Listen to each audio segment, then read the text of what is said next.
welcome to one more, maybe just one more distance learning video. We have new setting today, outdoors. Hopefully the world is freeing up a little bit and letting you explore outside a little bit more than it has been as we end our school year. So we're just a couple weeks away from the end of the school year. So look, I didn't do a video last week to give you guys a break and gave you a 2-week assignment, which is due at the end of this week. So these AP testing weeks hopefully haven't been too stressful for you. Speaking of AP, let me jump right into that real quick as an update. Just last night, we teachers got an update, and you maybe an email, but you could go to the coronavirus updates page on College Board and you'll get the information. But one new update that was fairly important, especially if you have tests today. I know there's AP Bio, there's APES, tomorrow there's Psychology, so you probably have a test coming up soon. And if that's the case, submitting. Last week, I don't know if any of your friends shared a horror story, but some people, minority, very few people, but some people had a problem submitting at the end of your test. So whether you copy and paste or attach a file, upload that file, there was upload errors. So if that's the case, this week you will have an opportunity to email your response to College Board. So in the process of when you submit, that email will become available. So you're going to have your email open anyway, because you're going to click on the e-ticket. You're going to get that ticket in your email, and that gives you your AP ID number and all that. And then you log in there and keep your email open. Maybe minimize it, keep it aside. But if at the end, the submitting process, still try to submit the way that the exam demo has shown you. You should have done that by now. But if you do all that and it all fails, you'll get a dialog box telling you that your submission was not accepted. If that happens, you can email the response. Okay, so that's hopefully brings you a little bit more peace of mind for the AP testing that you may or may not have this week. Which brings us to what you do have this week. It's the same thing that you had last week, which was an essay. So this is your year-end essay. Making this week the last week to turn in this final assignment.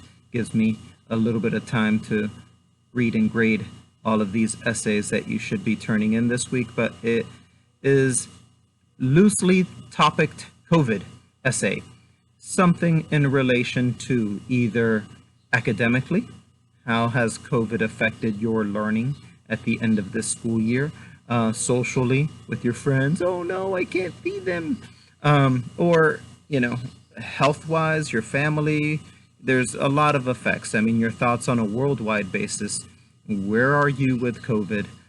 What are your thoughts? So if you could put that together in a full page. So what I'm looking for is more than a blob of writing. My goodness, if at this point in your educational career you have not learned that you do not just start a page at the top and group sentences together in one large blob.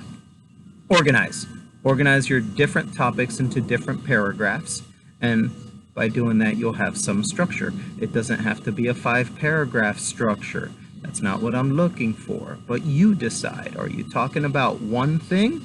Then okay, you write a paragraph about it. When you transition to the next idea, you use transitions and you bridge into the next topic, and there's a flow to your essay, and paragraphs help you do that. So show me at the end of this year that you have learned to be a good writer. And that is a necessary skill moving into next year. Look, you're going into 11th grade next year. Typically, you would not have to do an FSA. You would have been done with it at the end of this year. I'm not sure. The state has not announced, but it has hinted that you current 10th graders will still need to do that final FSA. So whether it comes next fall, whether an online at-home version, kind of like AP is doing, or whether it will be in school on a day, we don't know.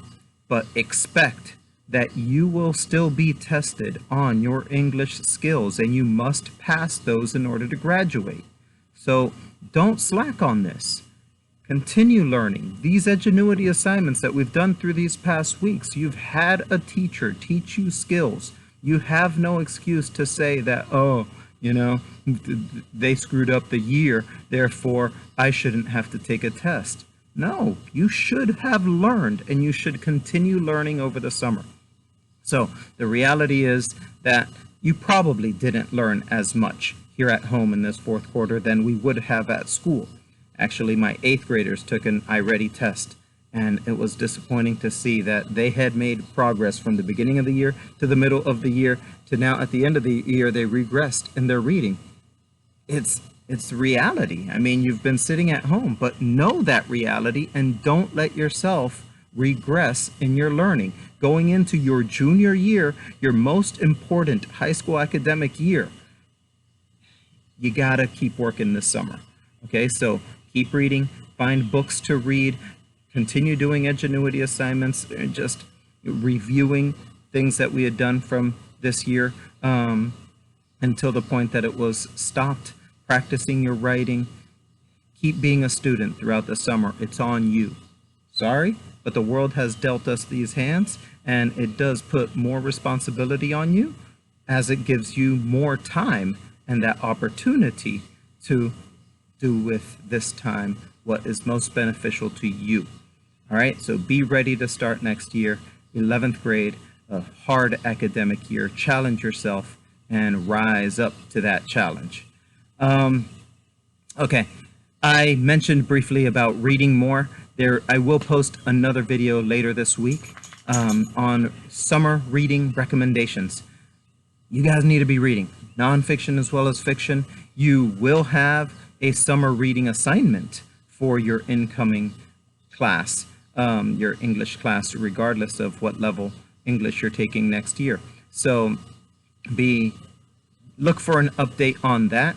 But you should be reading more than one book this summer. You should be challenging yourself and broadening your reading possibilities and your mind in being able to absorb all of this during this time that you've been given. All right? So hopefully as the summer progresses, you have more free time, less of this school work, and you have this free time to enjoy. But responsibility within that enjoyment means that there's a lot that you could still learn. All right, finally, we're near the end of the year here, and I want to continue to encourage you. The pool's doing crazy things. So, yeah. And dog. That's Daisy, if you haven't seen Daisy before. Hey, Daisy. All right, keep in touch with me, people. So whether through social media, I'll keep the reminds open if you need suggestions or things to ask throughout the summer. I mean, don't bother me all the time. Come on, man. It's summer. But, if you want to reach out this year and going on to next year, I mean, I say it to all my students as we wrap up a year. I have a fairly good memory. For an old man as I am, I do remember you guys, and going beyond just this one year into your college futures and your career futures. I mean, I have students that are finished with college, they're into their careers, they have families by now, and I'm still close to them. I hope that it still continues to be true for you guys. So find a way to keep in touch, and yeah, I mean, I wish you the best health-wise with the situation we have facing us, and beyond that, just a happy summer, next year, high school career, and life. We good? All right, people. We'll have another talk before all this is done. And until then, adios, keep reading, be good. Later.